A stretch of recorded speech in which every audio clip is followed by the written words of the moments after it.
నమస్తే, welcome to our channel. నేను పద్మిని, ప్రస్తుతం పాటు senior journalist and political analyst ఏమంది రామారావు గారు ఉన్నారు. మాట్లాడదాం సార్. నమస్తే సార్. నమస్తే అమ్మా. Sir, AP CM Chandrababu Naidu గారి మీద, అప్పటి నేతల మీద ఉన్నటువంటి కేసులని సిబిఐకి ఈడీకి అప్పచెప్పాలి అని సిబిఐకి ఈడీకి అప్పచెప్పాలి అంటూ హైకోర్టులో ఒక బిల్ దాఖలైంది సార్. దీన్ని దాఖలు చేసినటువంటి వారు జర్నలిస్ట్ బాలగంగాధర్ తిలక్ గారు. ఎవరు సార్ అయినా అసలు ఈ బిల్ ని దాఖలు చేయడానికి గల కారణం ఏంటి? ఈ వ్యవహారం ఏంటి సార్? అది ఇక్కడ పూర్తి తెలుగుదేశం పార్టీ వాళ్ళు శుభం అంటూ మొన్నే ప్రమాణ స్వీకారం చేశారు. అడుగు ముందు పడకుండా ఇవన్నీ వాళ్ళు ప్రెజర్ టాక్టిక్స్ అంటారన్నమాట. ఇది అంతా ఓల్డ్ కేసే కదా, ఇది కొత్తగా చెప్పింది ఏమి లేదు కదా. సిబిఐ కదండి, అందరూ విచారించి వదిలేసిన కేసు ఇది కొత్తగా తిరగదోడుతుండదు తప్ప అదేం లేదు. దీనివల్ల అంటే జనంకి మిస్ఫైర్ చేయడం అన్నమాట. ఇంకా చంద్రబాబు నాయుడు మీద కేసులు ఉన్నాయి, అవి అంటే పరిష్కృతం కాని కేసులు ఉన్నాయి అని చెప్పడం మైండ్ గేమ్ అది. దీనివల్ల ఆయన ఆలోచించింది ఏమి లేదు. ఈరోజు చంద్రబాబు నాయుడు మీద కేసులు ఉన్నా కూడా అంత ముందుకెళ్లే ధైర్యం ఎవరికి లేదు. ఆ కేసు తాలూకు వ్యాలిడిటీని బట్టి, స్థాయిని బట్టి ముందుకెళ్తారు. ఏదో ఎప్పుడో అక్కడ మీరు చేసినటువంటి దాంట్లో ఒక 20 కోట్లు తేడా వచ్చిందంటే 20 కోట్ల గురించి ఆలోచించే వాళ్ళు ఎవరు లేరు. వేల కోట్లు పోతున్నాయి. ఈరోజు కాకినాడలో ద్వారపూడి చంద్రశేఖర్ 50,000 కోట్ల రూపాయలకి అది ఆయన అంటే స్కామ్ చేశాడు. అలాగే వేల కోట్లు పోతున్నట్టు తెలియదు కానీ 27 కోట్లు గురించి ఆలోచించండి, ఈడీని నియమించండి అంటే అది కరెక్టెడ్ పని కాదు. ఇది కేవలం వైసీపీ పార్టీ వాళ్ళు చేసినటువంటి ఒక కుట్ర. Right sir. అయితే ఇందులో మోదీ గారి హస్తం కూడా ఉంది, మోదీ గారు ఇన్వాల్వ్ అయి ఉన్నారు అని కొంతమంది ఊహాగానాలు వ్యక్తపరుస్తున్నారు. వీళ్ళు కొండకి మోకాలికి లేదా కొండకి బోడిగుండికి ముడి పెట్టేటువంటి ఆలోచనలు. ఈరోజు మోదీ గారికి అత్యంత సన్నిహితులు ఎవరైనా ప్రస్తుతానికి అట్ దిస్ మూమెంట్ ఎవరైనా ఉన్నారంటే చంద్రబాబు నాయుడు.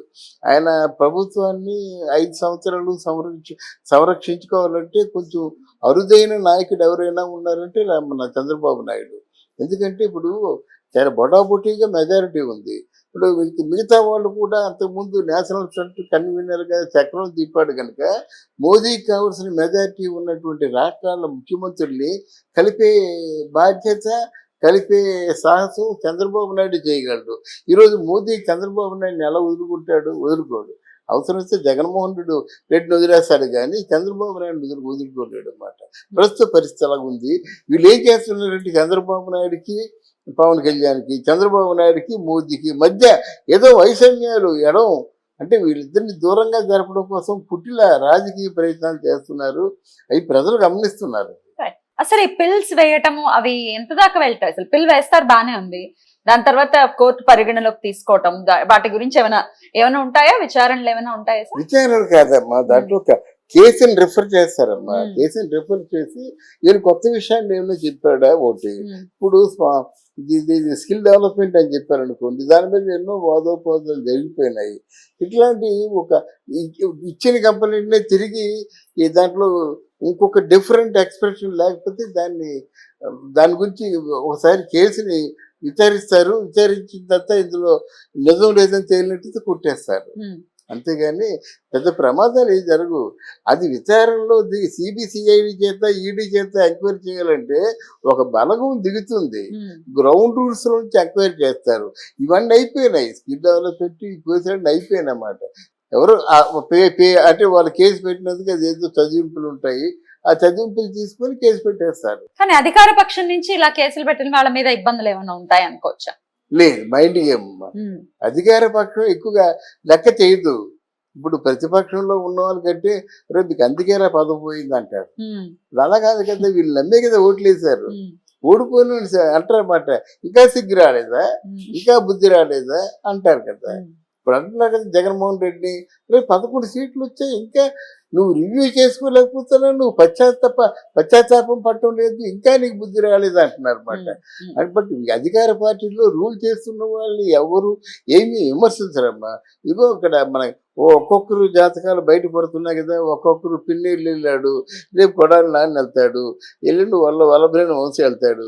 వీళ్ళు గట్టిగా అరిస్తే 4-5 జైల్లో ఉంటే చాలు, సజావుగా పరిపాలన సాగుతుంది.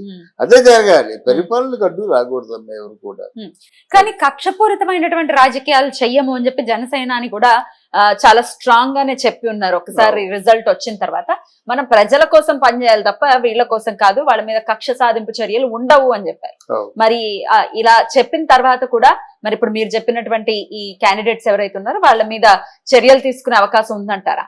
ఇక్కడ చిన్న వివరణ ఇస్తానమ్మా. ఇప్పుడు మన పచ్చని పంటను చూడాలంటే కొన్ని కలుపు మొక్కల్ని ఏరి పారేయాలి. దాన్ని చేను జోలికి వెళ్ళను, ఏ చేను ముట్టనంటే మిగతా పంట పాడైపోతుంది కదా. సమాజంలో కొంతమంది నేరస్తులు ఉన్నారు, 50,000 కోట్లు 100 కోట్లు 1000 కోట్లు స్కామ్ చేసే వాళ్ళ తాలూకు ఆ నిజాలు నిర్ధారించండి, తేల్చుకోండి. తప్పు చేసేవాడు శిక్ష పడితే కదా రేపొద్దునకు ఒకటి తప్పు చేయకుండా జాగ్రత్త పడతాడు. ఏంటి చిన్న ఏంటంటే ఒక ద్వారంపూడి చంద్రశేఖర్ రెడ్డి అనేటువంటి వాడు ఒక ఎమ్మెల్యే కాకినాడలో, ఆయన స్కామ్ 50,000 కోట్ల స్కామ్ ఉంది ఇక్కడ. అక్కడ పెద్దిరెడ్డి రామచంద్రారెడ్డి కానీ లేకపోతే రోజా కానీ వాళ్ళకు 3,000 కోట్లు స్కామ్ ఉంది. వాళ్ళు వదిలేస్తే ఎలాగా ఉంది? కక్షలు మీకెందుకు మీరేం బంధువుల కక్షలు కార్పణ్యాలకి. కానీ ఎక్కడ అన్యాయం జరుగుతుందో ఆర్డర్ సొంత ముందులా కాకుండా ఖచ్చితంగా స్వీకరించాలి. పోలీస్ స్టేషన్లో ఎఫ్ఐఆర్లు అంటే స్వీకరించాలి. ధనికుడు వచ్చినా పేదవాడు వచ్చినా రాజకీయంతో ముడిపడి ఉన్నా ముడిపడకపోయినా నా బాధ ఇదంటే అక్కడ అప్లికేషన్ ఉండాలి, ఎఫ్ఐఆర్ ఉండాలన్నమాట. పలానా రోజులు మీ కంప్లైంట్ ఇచ్చానని చెప్పడానికి అక్కడ ఏది కాగితం ఏది, రిజిస్టర్ ఏది? పోలీసులు అందరూ బయట ఉన్నట్టు పోలీస్ స్టేషన్లో పోలీసులు లేరు. ఈ వ్యవస్థ మారాలంట అనమాట. కక్షలు వద్దు, కార్పణ్యాలు వద్దు, కుట్రలు వద్దు, కానీ వ్యవస్థ మారాలి. ఎవరు చేసే పని వాళ్ళు చేయాలి. పోలీసులు చేసే పని పోలీసులు చేయాలి, హైయర్ ఆఫీసర్స్ చేసే పని హైయర్ ఆఫీసర్స్ చేయాలి. అంతేగాని కేవలం వీళ్ళు రాజకీయ నాయకులకేమో అంటే కాపు కాచేటువంటి కాపుదారులు గాను ఇలా ఉండకూడదు. అది రైట్ సార్. అయితే ఎంత ఇది కక్ష సాధింపు చర్యగా ఒకవేళ చెప్పకపోయినప్పటికీ అపోజిషన్ లో ఉన్నటువంటి కొంతమంది లీడర్స్ కొడాలి నాని గారిని కానీ లేకపోతే ఇంకెవరైనా కూడా వాళ్ళ మీద ఒకవేళ ఎట్లాంటి స్కాములు వాళ్ళు చేసినా ఒకవేళ వాళ్ళ మీద ఏదైనా చర్యలు తీసుకుంటే డెఫినెట్ గా అది టర్న్ అయ్యేది కక్ష సాధింపు చర్యగానే చూస్తారు తప్ప స్కాన్ జరిగింది అనేది చూసే అవకాశం ఉండకపోవచ్చు అనేది కొంతమంది వాదన. అవును, కరెక్ట్ అమ్మా. కక్ష సాధింపు చర్య అని అనే ముందు మీరు పరిపాలించినప్పుడు మీరు ఏ చర్యని ఆచరణలో పెట్టారు అది కదా. అసలు మీకు హద్దు పద్దు లేదు కదా. మీరు ఏమనుకుంటే చేశారు కదా. పోలవరం అన్నారు, ఆపేశారు. ఇన్సైడ్ ట్రేడింగ్ అన్నారు, అది ఆపేశారు. లేకపోతే వైద్యం విద్య అన్నారు, రెండూ లేవు. వైద్యం లేదు, విద్య లేదు. ఇంగ్లీష్ మీడియం అన్నారు, ఏం చేశారు? రూట్లు అన్నారు, నాశనం చేసేసారు. ఆంధ్రదేశంలో ఉన్నటువంటి ఆ రూట్లన్నీ నాశనం చేసేసారు. మరి చంద్రబాబు నాయుడు వచ్చాడు, మొత్తం అమరావతికి ఏమో 6 లేన్లు రోడ్డు వేస్తున్నారు. 6 లైన్ల రోడ్డు వేస్తున్నారు. హైదరాబాద్ నుంచి అమరావతి వెళ్ళిపోవచ్చు. అలాగే చెన్నై క్యారిడార్ ఒకటి, వైజాగ్ టు చెన్నై క్యారిడార్ ఒకటి ఓకే అయింది, అది చేస్తున్నారు.